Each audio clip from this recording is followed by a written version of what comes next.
Amici bellini, è difficile premere recording, è stato difficilissimo per me, però facciamolo, nel senso che la voglia di non dire niente, di chiudere il canale per un paio di giorni è forte, però io non mi voglio tirare indietro, magari qualcuno aspetta un commento più breve rispetto alla live fatta ieri, che secondo me dovete andare. Cominciamo.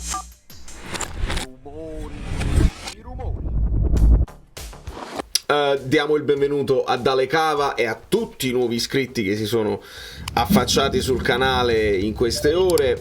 Ripeto, lasciate il like su questo video se vi pare, ma perché è un like di rabbia, è un like quasi di rassegnazione, perché ogni volta che diciamo che vediamo una partita del Napoli diciamo ok, la prossima però vediamo un cambiamento, vediamo una reazione. Questa è una partita dove tenevi la settimana lunga per lavorare, quindi è veramente avvilente. Però mentre avevo quasi questa voglia di non fare niente, vi arriva in serata, perché ci ho riflettuto, mi sono fermato, ci ho pensato un po' più a freddo, ho riguardato la partita, perché solo così si deve fare, e vi voglio portare comunque qualche screenshot, qualche spunto che magari non è ancora uscito sui vari dai vari addetti ai lavori, e le pagelle, perché le pagelle fanno storico e sono tentato da dare due a tutti, però no, deve essere secondo me organico, perché poi facciamo la media a fine anno. Quindi cominciamo dagli screenshot. Con un Ambrabam tattico ci spostiamo in campo. Sono in ordine sparso, ve lo dico prima, perché se li prendi dagli highlights è così. Invece no, io poi vado nella partita, nel replay della partita totale, e ci ho messo un po' a trovare questo highlights, che è Zielinski, che già qua cioè quello, poche cose fa il Napoli, ma in un paio di volte con Raspadori e con Zielinski si erano spalancate le possibilità di poter segnare, di poter impensierire il portiere. Qua un giocatore che ha il doppio piede, perché lo sappiamo che Zielinski può tirare con entrambi i piedi. Qua già lui, senza mai pensare al tiro, aveva già pensato al doppio passo, perché fa la finta di spostarsela su sinistra. Te la puoi spostare su sinistra, guardate che spazio vuoto per fare tutto quello che vuoi tu. Puoi anche tirare direttamente in porta con Sisma, tira una bomba e vediamo dove va, e invece no, fa il doppio passo, se la sposta poi sul destro e poi cade da solo, non inciampa nemmeno, si sviene, viene meno nelle gambe, nelle ginocchia, non succede niente, si abbassa, non protesta, non succede niente, veramente una roba questa inspiegabile. 40esimo, qua mi preme farvi vedere come sta messo il Napoli in campo per tutta la partita, o meglio per tutto il primo tempo. Nel secondo poi non si può giudicare, perché con Napoli uno in meno, ma ho cercato di capire quale fosse la posizione dei centrocampisti. Cajuste, che te lo ritrovavi un po' a sinistra, un po' altissimo, un po' più alto di Raspadori, e infatti se lo guardate Cajuste sta qua.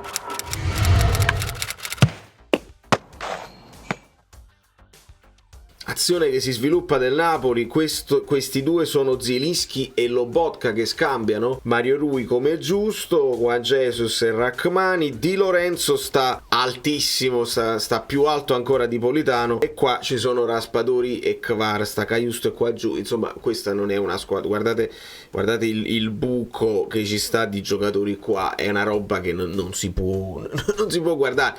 E in questi casi tu che fai l'analisi, tu che guardi la partita, tu tifoso, dici ma è mai possibile che gliel'ha chiesto Frustaluppi o gliel'ha chiesto Mazzarri di giocare così? No, non è possibile. Quindi diamo colpi ai giocatori, benissimo, però quando si sviluppa la partita, Mazzarri lo vede anche dall'alto in questo caso, quindi ancora meglio. Deve telefonare Frustaluppi, dici a questi che si accorciassero, perché avevamo detto squadra più corta. Mazzarri ci ha raccontato siamo più compatti, ma dove siamo più compatti? Guardate che sfilacciamento tattico, e non c'è logica.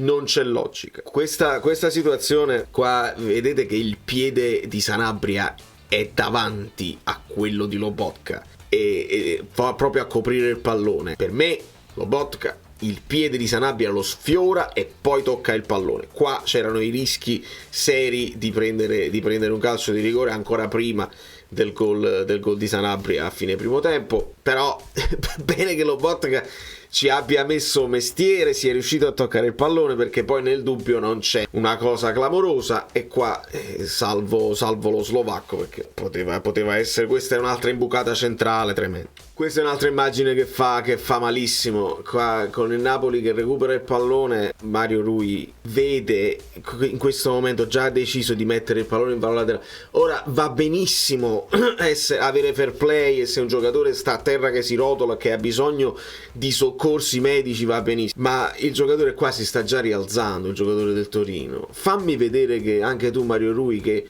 hai una fretta di segnare, hai una voglia di sbloccare la partita. Siamo al 28esimo e non sta succedendo niente. In questo momento il Torino aveva il 60% di possesso palla, una roba inaccettabile per il Napoli, e tu qua invece di scambiare subito, guarda Zielinski, Cajuste che sarebbe stato lì, mettiamola in fallo laterale, poi ricominciamo. Non c'è a volte manca proprio anche la voglia. Quindi vedete, prima le cose tattiche che vi faccio vedere, proprio scollamento generale, poi anche le responsabilità, perché questo non è una richiesta di Frustalupi al momento di buttare la palla fuori e di aspettare, tanto c'è tutto il tempo. Questa immagine parla da sola, è molto molto più facile rispetto a quelle che abbiamo analizzato di Kvara, di Gaetano, delle altre che capitavano sempre dall'altra porta, l'altra inquadratura. Io non mi posso spiegare, o meglio me lo spiego, perché quando la testa è piena di pensieri e non sei tranquillo, hai la paura di buttarla fuori. Anche qua,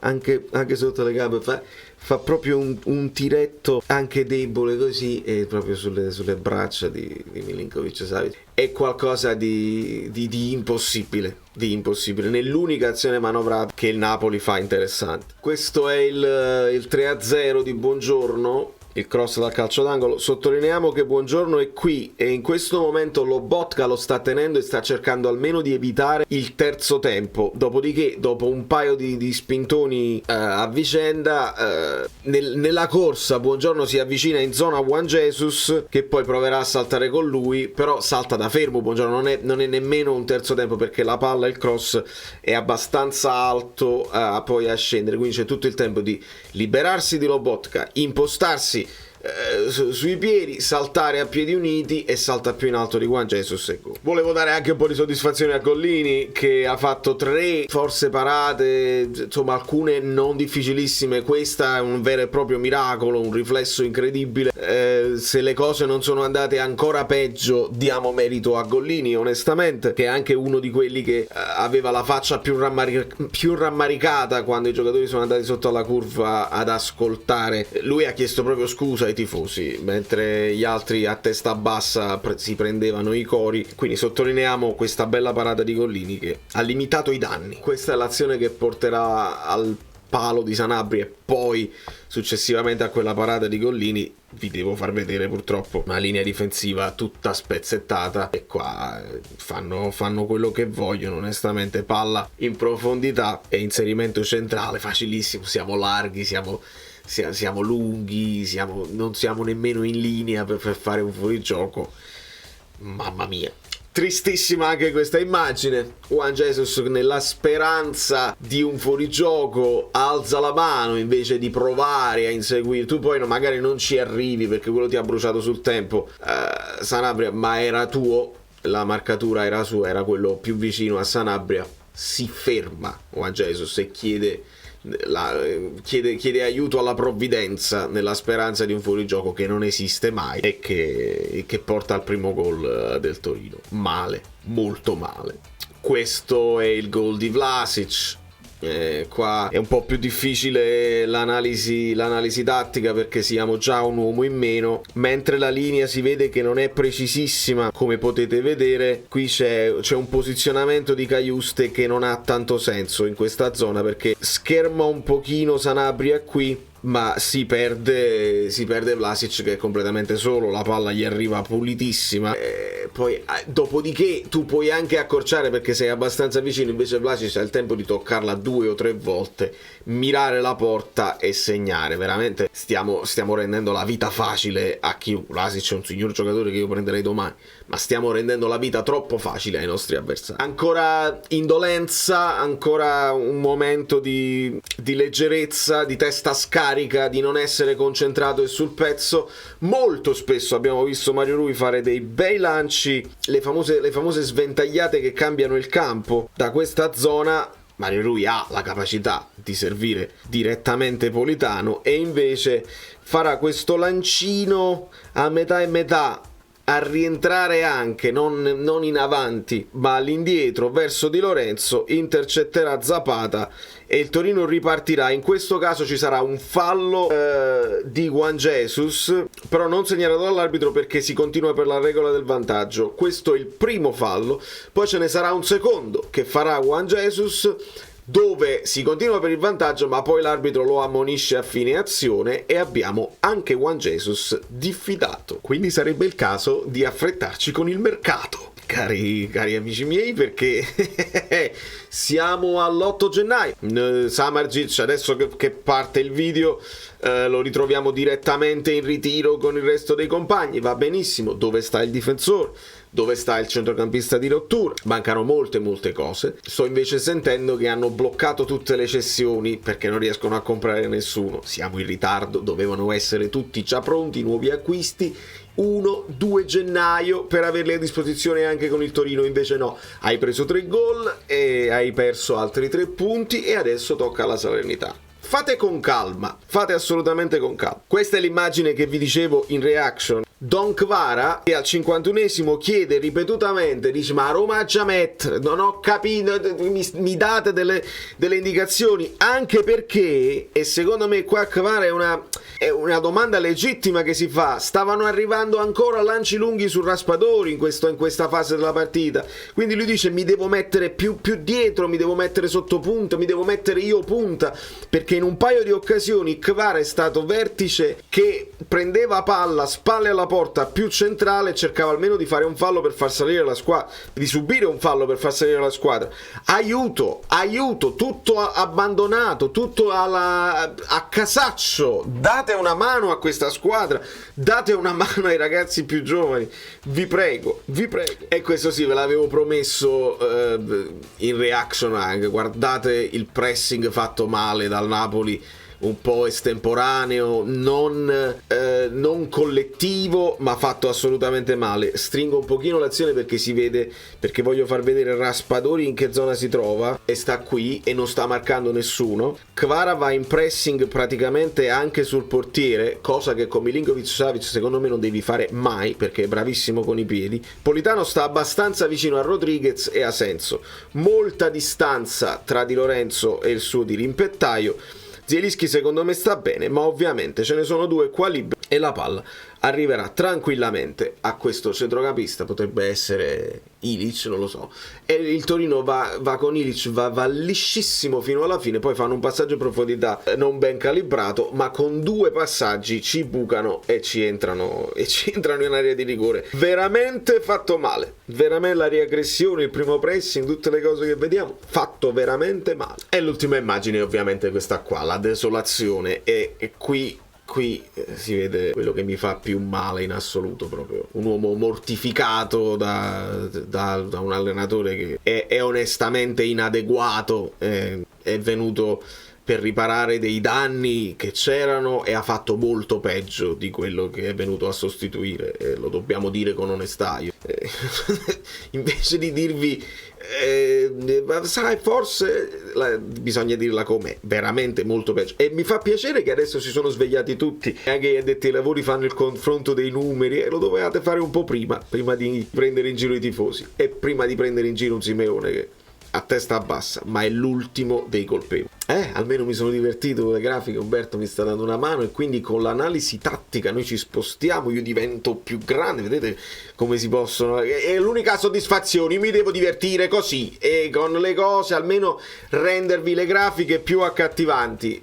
Non l'avevamo postata in live, Torino 2,13, Napoli 1,15, Napoli arriva a fare 1,15, diciamolo bene, perché l'occasione, già solo l'occasione di Raspadori, open play, era 0,42, poi c'è un open play anche da calcio d'angolo, Rachmani ha avuto 2 o 3 occasioni abbastanza vicino, 0,40 in questo caso, poi tanti tiretti inutili, e il Torino, visto che entra col pallone in porta praticamente, anche loro pallini belli alti. Attack momentum a favore del Torino si vede chiaramente. Ora, al di là di quando il Napoli finisce in 10 uomini, perché lì ovviamente la partita è andata, esistono momenti in cui tu puoi recuperare una partita di 10 uomini, non sarebbe stata la prima volta, però non questo Napoli disastrato e non con questo allenatore, assolutamente, perché poi c'è confusione, vabbè. Io almeno lo vorrei sentire parlare, perché poteva almeno dirci, è l'unica cosa che potrebbe dire io volevo mettere perché Mazzocchi al posto di Zielinski è uno proprio, come abbiamo detto a Garcia, non puoi mettere Zerbin al posto di Kvar. Non puoi mettermi Mazzocchi al posto di Zielinski, devi far uscire Zielinski, sono d'accordo. Puoi mettere Gaetano e resti con lo stesso assetto, visto che hai studiato, hai preparato un piano gara con Raspadori che deve venire incontro, e qualcosina Raspadori alla fine la fa, come qualcosina, perché l'occasione di Zielinski si sviluppa su un colpo di tacco di Raspadori arriva al tiro, poi lo fallisce. Al di là di questo, se hai quel piano gara, sostituisci Zielinski con Gaetano e continui. Oppure, ovviamente, metti Simeone, stai perdendo, metti Simeone, abbassi Raspadori e giocatela così. E invece no, hai messo Mazzocchi. L'unica risposta che ti poteva dare Mazzarri Frustalupi è che volevo mettere quello che...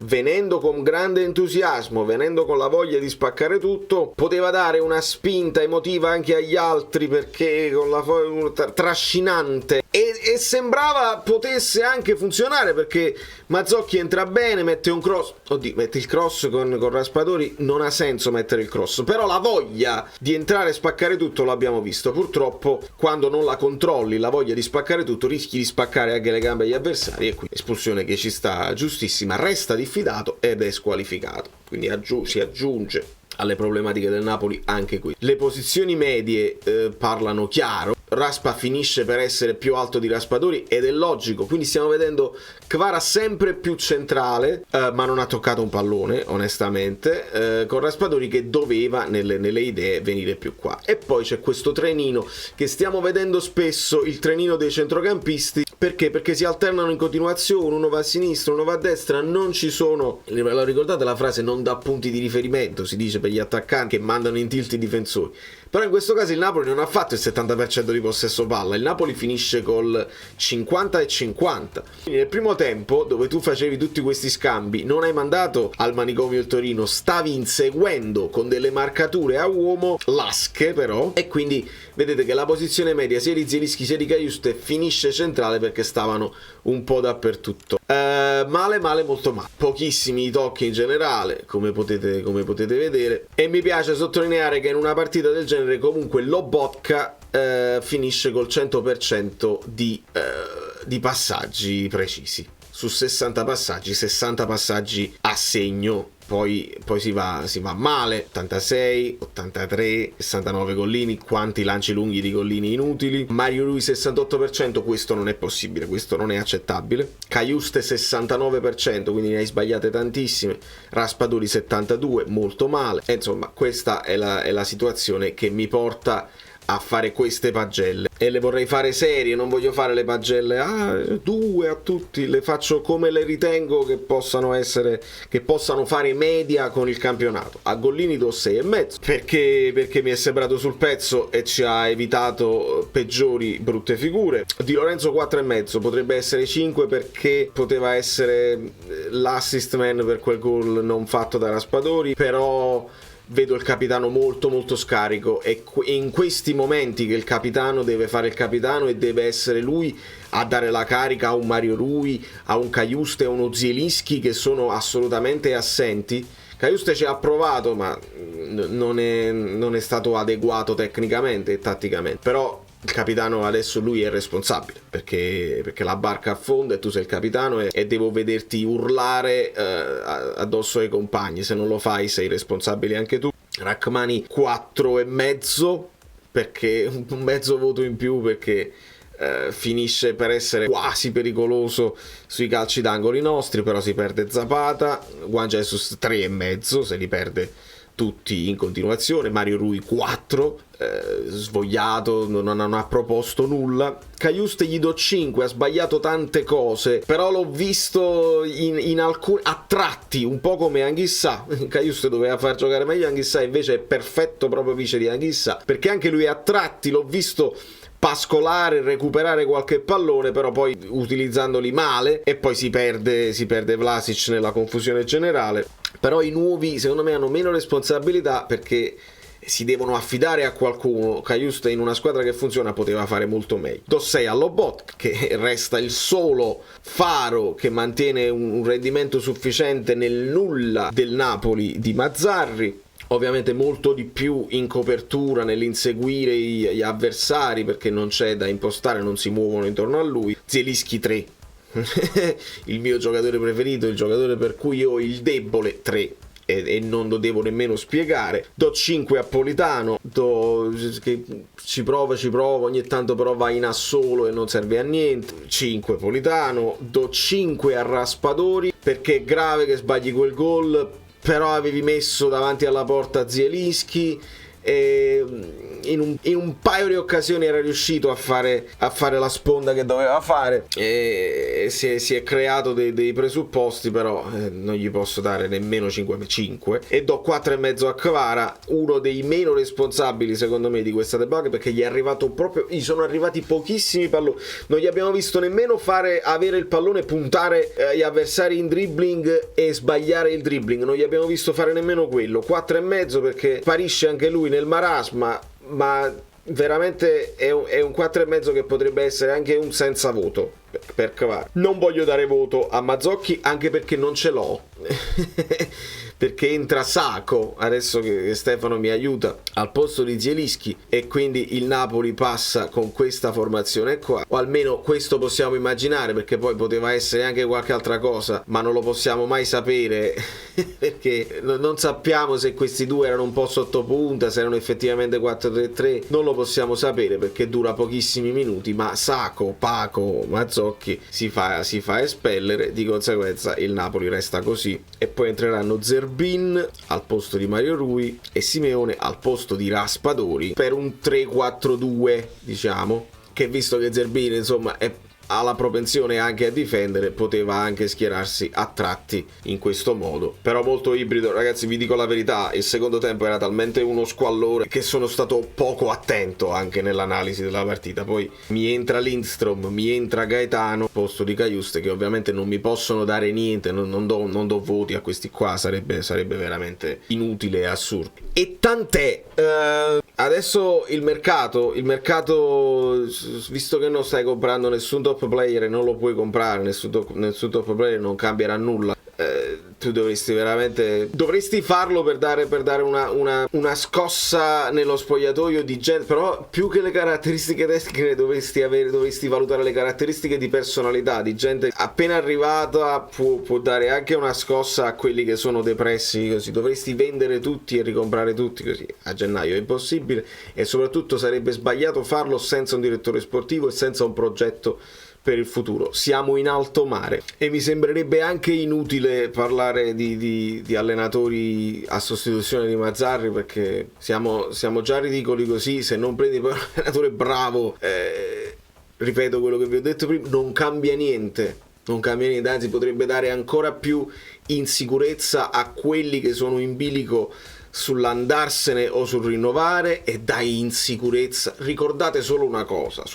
dovete ricordare: stava arrivando Ibrahimovic al Napoli, era pronto a firmare. Ibrahimovic sente l'esonero di Ancelotti e dice: ma dove vado? Di conseguenza quelli che magari avevano una mezza idea di venire a Napoli, 2 domande se le fanno, e se scambi pure un altro allenatore veramente rischi di mandare un messaggio di una società completamente allo sbando, completamente in confusione, che non sa che pesci pigliare. E quindi adesso l'unica via d'uscita sta nei giocatori e nel loro orgoglio. Se si vogliono far comprare da squadre importanti, devono dare, e non si vogliono far dimenticare dai tifosi, devono dare loro qualcosa in più in campo, perché abbiamo visto degli screenshot, non lo stanno assolutamente dando, quindi tocca a loro. Mazzarri questo può fare, non può fare non può fare meglio di Garcia. Abbiamo visto che può far peggio, ed è una bella impresa. È una bella impresa, onestamente, visto i presupposti. Quindi tocca ai calciatori. Non vedo altra via d'uscita e non sono speranzoso. Non sono speranzoso quando affrontiamo una piccola, non sono speranzoso quando affrontiamo una grande, non sono speranzoso quando andiamo in trasferta né quando siamo in casa. E in questo momento questa mancanza di fiducia che parte dai volti dei ragazzi si è espansa in tutta la Serie A e tutti sono al corrente della situazione, stanno lì, se non si buttano la palla in porta da soli non rischiano niente contro il Napoli, e quindi serve una vittoria. Non serve solo i 3 punti, servirebbe una vittoria convincente. E ricordate che con la Salernitana noi vedemmo a tratti, solamente per qualche minuto rivedemmo il Napoli aggressivo.